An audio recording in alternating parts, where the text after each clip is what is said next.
Hello guys, welcome to our new mini blog. তো আজকে আমি ঘরে বানাচ্ছিলাম হোয়াইট সস পাস্তা।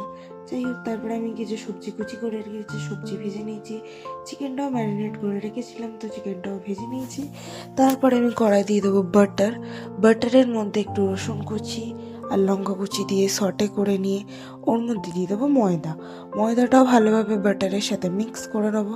তার মধ্যে আমি দিয়ে দেবো দুধটা মিক্স করে নেবো যতক্ষণ না ময়দা আর দুধ ভালোভাবে মিক্স হচ্ছে।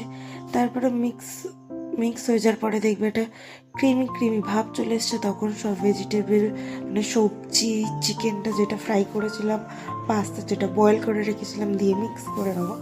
তারপরে ওর মধ্যে দিয়ে দেবো চিলি ফ্লেক্স আর অরিগানো। আমি চিলি ফ্লেক্সটা বেশি দিয়েছি, তোমরা পরিমাণ মতন দিও। নুন আর চিনিটাও দিয়েছিলাম, বাট ক্লিপটা নেওয়া হয়নি। তারপরে আমি দুটো চিজ দিয়ে পাস্তাটা ভালোভাবে নেড়ে চেড়ে নেবো।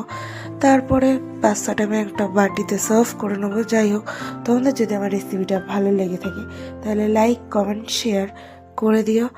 আর অনেকদিন পরে ভ্লগ ছাড়ছি, তো প্লিজ সবাই একটু সাপোর্ট করো আমার চ্যানেলটাকে।